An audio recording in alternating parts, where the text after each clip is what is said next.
What's up, everyone? Welcome to this day in Philly sports history for June 10th, 2025. I'm your host, Jim Montgomery. Welcome to a Tuesday edition of the podcast. It is Tuesday. That means it's time for a little positivity / motivation. And today, this is another one I've been sitting on for a while. I heard this from a keynote speaker at a professional development I was at, and it's a tough one. It really is, but we're going to talk a little bit about victim mentality and kind of turning negatives into positives. But a lot of times when bad things happen to us, no matter how bad they are, we say, why did this happen to me?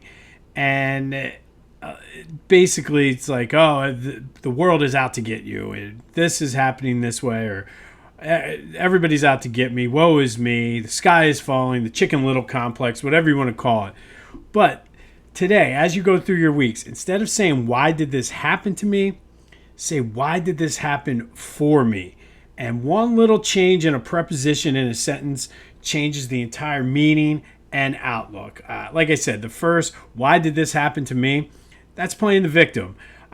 We talk a lot on this podcast on Tuesdays about making choices and making a positive out of a negative.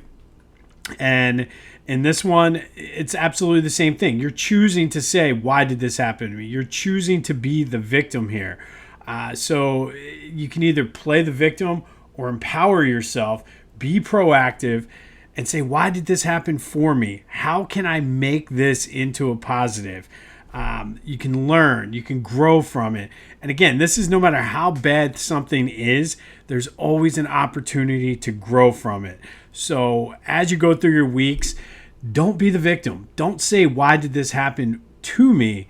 Say, why did this happen for me? And then look for the positives. Do your research. Be proactive. Empower yourself to become better, whatever the negative situation is. And it's as simple as changing one little preposition in a phrase changes your entire mindset. So change the preposition, be better, don't be the victim, and then look at every situation as an opportunity.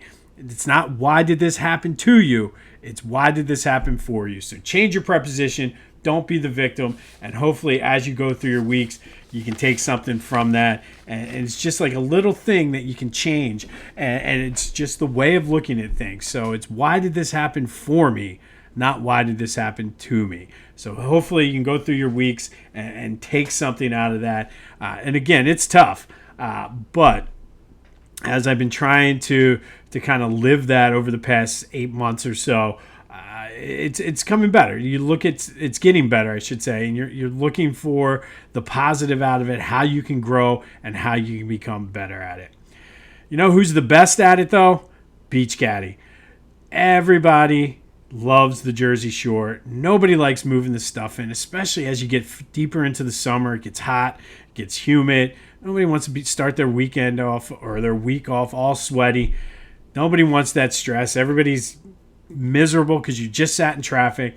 Everybody's at each other's throats. Let Beach Caddy take the stress out of your Jersey Shore vacation. If you're in Ocean City, Sea Isle, Avalon, Stone Harbor, or Wildwood, they have a beach or move in, move out service. It's their bellhop service, and they take it from your car, put it in. You can go in, turn the air conditioner on, go to the liquor store, grab a 6-pack, and just sit and watch them do all the work. And then they got the best beach carts on the Jersey Shore. Was able to see a couple videos of people using them this week. Phenomenal. Nice big blow-up wheels moving through the sand. This dude had everything kind of piled up on it and both of his kids, and he was moving through the sand like he was a champ. So go to beachcaddy.com. Use the promo code Jimbo to take 10% off your bellhop, move-in, move-out service, and beach cart rentals. Take the stress out of your Jersey Shore vacation. Available in Ocean City, Sea Isle, Avalon, Stone Harbor, and Wildwood. Beachcaddy.app. They'll hook you up. Tell them Jimbo sent you, and you get 10% off as well. All right, Phils. Ugly wins count as wins too. Yes, it was exciting, but let's not make any mistakes. It was an ugly win. They had opportunities. You had the bases loaded, no outs, and you get one run. Managed 16 hits, which was a good thing. 15 of them singles, though. But a 4-3 win in 11 innings. They walked it off when Brandon Marsh knocked in the winning run. I'll take it. I'll absolutely take it. Am I feeling great about it? No. Is it solving all of the issues we just had coming off of that road trip? No. But the Cubs are a first-place team. That's a good win for the Phillies. Zach Wheeler was back to being Zach Wheeler. Got his 1,000th career strikeout with the Phillies. 10th Philly all-time to do that. But again, am I happy? I'm going to see what they do today. Like, if they can take 2 out of 3 or maybe even sweep the Cubs, maybe I'll start believing. But again, ugly wins count. Otto Kemp was outstanding. That's kind of the spark they needed. Finally got his first major league hit. Did make an error early, but then was able to rebound and made some nice plays in the field. But went 3 for 5, laying down bunts. In that 11th inning, they laid down back-to-back bunts, playing a little small ball, which is great. We've been saying for 3 years now, this is what we want this team to do. But let's not forget about the power numbers, too. Let's kind of get that good balance. But a win is a win, especially against a first-place team. And a stat I saw yesterday, which was interesting, I forget the exact number, but it was less than 10 teams in all of Major League Baseball have a winning record against teams under 500, which was very bizarre to me. So the fact that the Phillies did get swept by the Pirates, kind of just the way baseball is so far this year in the early going. Still a lot of baseball left to be played. This team definitely has some holes, so I'm not going to be shouting from the rooftops that the Phillies won, but they beat a first-place team. So you tell me, I don't know. I still think this team has a lot of issues. Lots of talk yesterday about Kevin Long. And look, I'm not going to sit here and say, like Rob Thompson did, Kevin Long is the best hitting coach in the league. However, as someone who has coached, as someone who has younger kids who are very like coachable, I see players on their teams. You can only tell them to do so much. Like, I fully expect Kevin Long tells them, be patient, do this, do that. It's up to the players to actually do it. So is Kevin Long the issue here? I don't think so. I saw an interview with, why can't I think of it? One of the fielders from last year that the Phillies got rid of, one of the outfielders. But he basically said, listen, Kevin Long's good. He tells everybody what he needs to do or what they need to do. It's up to the players at one point. And he's like, the most overrated position in baseball is hitting coaches. So you have that, but and this guy worked with him last year. And for the life of me, I'll remember it at some point during the show, but it's a Kepler type guy, not Austin Hayes, the other guy, Whit Merrifield, the guy they got rid of. He said Kevin Long is good. It's just the players not actually executing what they need to do. So does something big need to happen? Yeah, I don't think it's Kevin Long. Is Kevin Long likely going to be the guy if they continue to struggle to get fired? Yeah.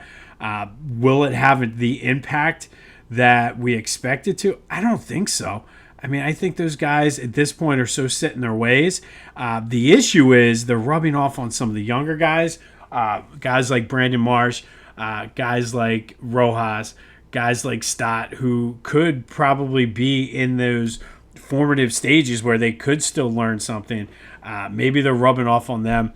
I think it's got to be the manager. I mean, you're not going to fire the GM at this point in the season, but he's part of what put this team together. I think you want to get their attention, fire Rob Thompson.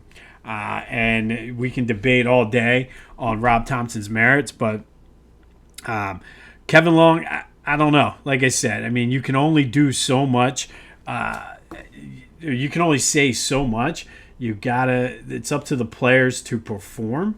So we'll see what happens. I did also read an article yesterday that hopefully this is something that can be easily fixed. But they were talking about Jesus Luzardo possibly was tipping his pitches his past two starts, and the teams knew what was coming. He's looked at tape and said he thinks he found out what was wrong. Said he's not feeling bad. He's feeling good. So hopefully minor changes like that. But, man, you got to be better. This isn't the Marlins. This is a team that has playoff aspirations. You can't be tipping your pitches, dude. But they're back at it today against the Cubs. Mick Abel on the mound. Excited to see him now in start 3. But a win is a win. Ugly wins count in the standings just as much. So we'll see if they can take this and build some momentum and go on a little run here. Because this is going to be a make or break part of the schedule. I've been saying that between all the teams in the division. The Cubs, the Astros are in there. And then they start playing West Coast teams at the end of the month. So very telling 5 to 6 weeks here for the Phils. Let's build some momentum and beat the Cubs today. Come on, Mick. You can do it. All right, let's do some quick housekeeping. Be sure to follow me on social media, Jimbo_Mont on Twitter and TikTok, on Instagram at PhillyJimbo. Subscribe to the YouTube channel, Jimbo_Mont. Continue to spread the word as we grow this thing. If you want highlights, all of that, of whatever we're talking about is available on my social media, including Facebook and LinkedIn. The Discord channel is live. We had some good discussions about Kevin Long, Rob Thompson, and the state of the Phillies yesterday. Come on over, join the fun. Let's have some fun throughout the day. It's not like a show, so you type your message, respond to people. It's a lot of fun. The link is in the description. It's the very first one. Click it, accept the invite, and come talk some Phillies sports with us. I've been mentioning this, but this weekend will be the last set of Weekend This Day in Philly sports history, at least for the time being. Going to drop it down to Monday through Friday in an effort to open some things up and expand sort of what I'm able to offer. Working on the Eagles pregame show, have some things possibly lined up, getting back into interviewing some people. So that's going to free up the time to do that. Still going to get great content Monday through Friday. Going to add some new segments. Tuesday, Positivity Motivation is staying. Fridays with AI is staying. We're going to add some things on Monday, Wednesday, and Thursday. So stay tuned for that, as we're going to kind of tweak some things and make things better this summer. But for the summer, fantasy football leagues are coming up. Everybody has different things that they make the winners or the losers do. Why not a custom-made hype chain? Fantasy football loser, make them wear it out to the bar, make them wear it out to dinner, wherever, stand on the corner with it. They'll custom make it for you. So whatever your league specifications are, Lotwin.com, they got you covered with your 3D custom hype chains. Go to Lotwin.com. Give them what you want. They'll work with you. The artwork is just second to none. Use the promo code TCCPOD for 10% off your order. That's Lotwin.com. Promo code TCCPOD for your 3D custom hype chain.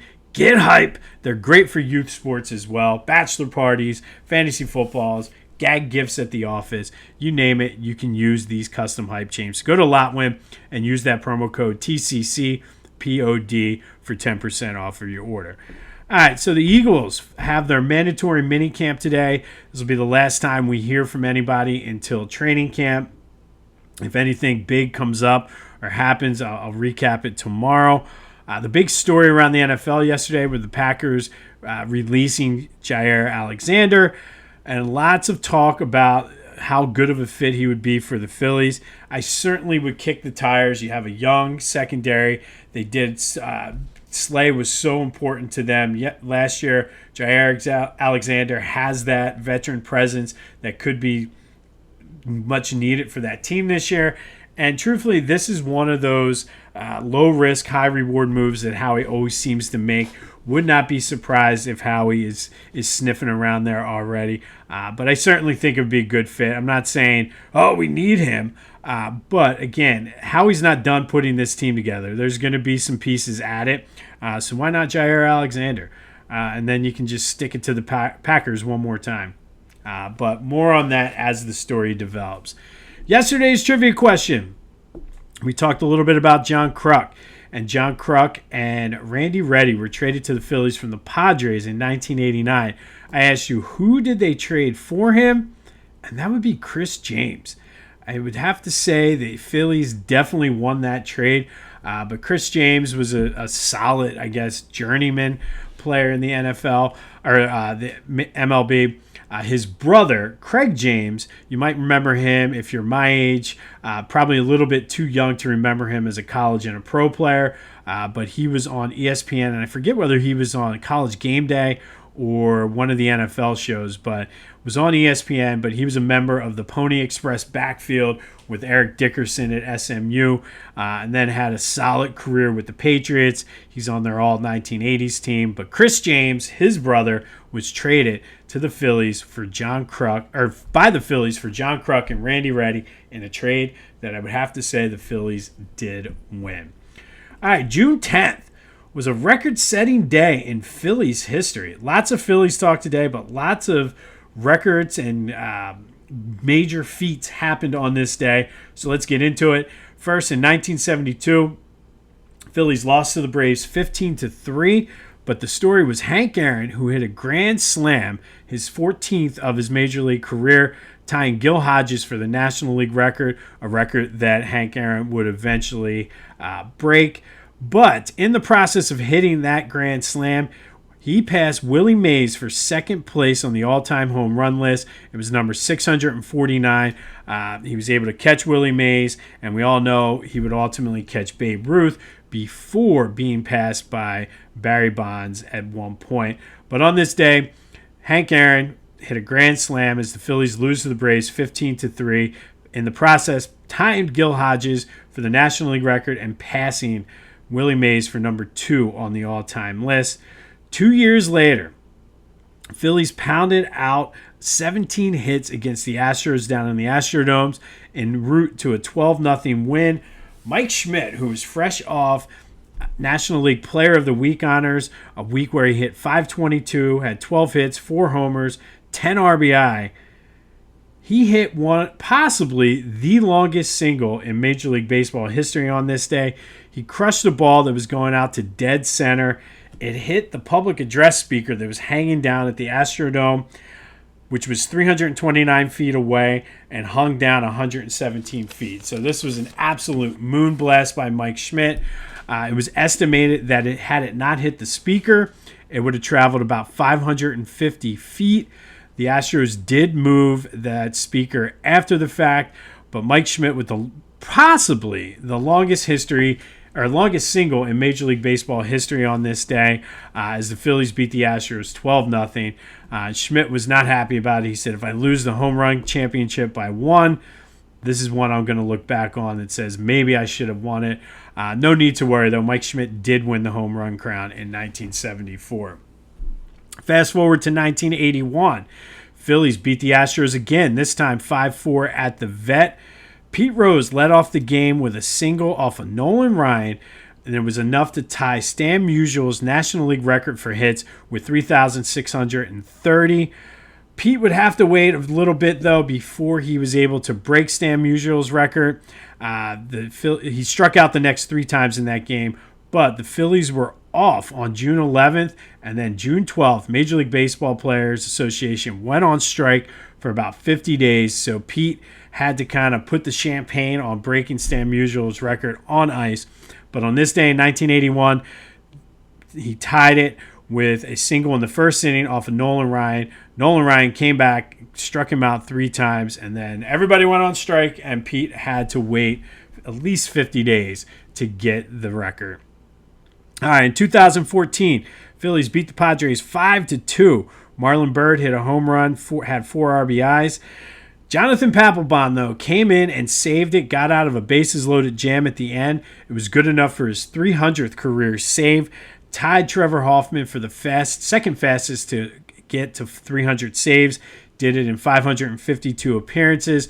26th player in Major League Baseball history to reach 300 saves. And we all know, as much as a curmudgeon and just not a nice person he was, Jonathan Papelbon is the Phillies' all-time saves leader with 123. And then finally, 2019, the Phillies lose to the Diamondbacks 13-8, but the teams combined for a Major League record 13 home runs. Phillies starter Jarrett Eichhoff gave up back-to-back home runs to open the game. Home run on the first pitch, actually. Gave up 5 total in just 3 innings pitched. But for the Phils, Gene Segura, Rhys Hoskins, Jay Bruce, and Scott Kingery, who did it twice, all went deep for the Phillies as the Diamondbacks and Phillies tied a major league record for 13 homers in a game and a wild 13-8 win for the Diamondbacks at Citizens Bank Park. All right, today's trivia question. I'm going to go back to little Schmitty here today. We all know Mike Schmidt, 548 career home runs, was 7th all-time when he retired. I think he's like 13th or 16th, somewhere down there, because of all the steroid guys who passed him. But of all the teams Mike Schmidt played against, all the home runs he hit, which team did Mike Schmidt hit the most home runs against in his career? Hit me up on the Discord channel. Like I said, first link in the description. Call or text me on the Back to the Future voice and text line, 267-495-8531. Any of my social media. But which team did Mike Schmidt hit the most career home runs against in his career? Out of 548, who do you have the most against? Be sure to check out my boys at the Clashing Conferences podcast. Great things happening on their Sports Fan Network. Go to clashingconferences.com to see how you can get involved. Always looking for new members. This is a great group of guys. Been talking with them now a lot more since I've been in the network. And awesome dudes. Lots of fun banter going back and forth. Lots of different perspectives. Have teams from across the country. It's a lot of fun, good times. Also, if you need any media services, Clashing Conferences can help you out there as well. Just go to clashingconferences.com, see what they can do for you, how you can get involved, get your voice heard, and then check out their new podcast every Thursday and Friday, anywhere you get your podcasts as well as on YouTube. It's still not too late for Father's Day either. My Father's Day shirts are coming today. Go to Philly Goat. They got you covered for Father's Day. Whether it's a t-shirt, shoes, slides, shorts, hats, stickers, rocks glasses, coolers, golf shirts, they got you covered. Go to Philly Goat. Use that promo code Jim Montgomery to take 10% off your order. That's phillygoat.com. Promo code Jim Montgomery to take 10% off your order. And don't forget about that. All right, and then finally today, we're going to continue the greatest individual season in Philly sports history, the tournament. Yesterday, we had a matchup in the Sixers region, AI from 2005-2006, going up against Dr. J from 1980 to 1981. And it was Dr. J, the year he won the MVP, moving on, beating AI as Dr. J was the 6th seed with 60% of the vote. He moves on and will continue the Sixers bracket later this week. Today we go to the Eagles region. And this is an interesting one. I'm anxious to see which way this one goes. An 8-9 matchup. We have the number 8, Terrell Owens from 2004. Played in 14 games, caught 77 passes, 1,200 yards, 14 touchdowns, 15.6 yards per carry. If it wasn't for a dirty, now illegal horse collar tackle by Roy Williams, who knows how good those numbers would be, Eagles would go on to lose to the Super Bowl to the Patriots. In that Super Bowl, Terrell came back from a broken ankle and caught 9 catches for 122 yards. Really was the difference maker that finally put the Eagles over the top. So the number 8 seed, Terrell Owens from 2004, takes on one of my all-time favorites, the number 9 seed, Randall Cunningham in 1990. Perhaps Randall's best season as an Eagle. Threw for 3,400 yards, 30 touchdowns, 13 interceptions, made the Pro Bowl, was second in the MVP voting. Also added 942 rushing yards, 5 rushing touchdowns. That was the first year under Rich Kotite. Gave us all hope on what could have been in that 91 season. We all know how that turned out. But the 90 season, the Eagles did lose to the wild card to Washington in Buddy Ryan's last game as coach. Now it's your turn. Which season was better, Terrell Owens in 2004 or Randall Cunningham in 1990? I got to say, I'm not sure which way I'm going to go with this one yet. Slight lean for nostalgic reasons to Randall Cunningham, but it'd be hard-pressed to make the argument against Terrell Owens. But let me know your thoughts. Hit me up on the Discord, the Back to the Future voice and text line, 267-495-8531. Any of my social media. Whose season was better? Terrell Owens in 2004, Randall Cunningham in 1990. Get your vote in. Record-setting day, June 10th was for the Phillies. You have them setting the record with the Diamondbacks for most team home runs in a game with 13. Jonathan Papelbon with his 300th save. Pete Rose tying Stan Musial's record. Mike Schmidt hitting the speaker at the Astrodome. And Hank Aaron passing Willie Mays for number 2 on the all-time home run list. Whew. Don't forget our trivia question. Which team did Mike Schmidt hit the most home runs against in his career? Check out any of our great sponsors. Thank you to all of them. What are your thoughts on the Phillies? Should we be happy about it? Should we just kind of be like, whatever? What are your thoughts on Topper and Kevin Long? All of that is fair game. Let's have a great Tuesday of sports discussion on social media and the Discord channel. First link in the description. Let's go. Let's have some fun today on a dreary right now Tuesday. Weather's going to start getting warm though. So let's have some fun. Do some sports talk today. Remember, don't play the victim. Change your preposition. Instead of saying, why did this happen to me? Why did this happen for me? One little word makes all the difference. This has been This Day in Philly Sports History for June 10th, 2025. My name is Jim Montgomery. Go have yourselves a Tuesday. And until next time, I'll see you when I see you.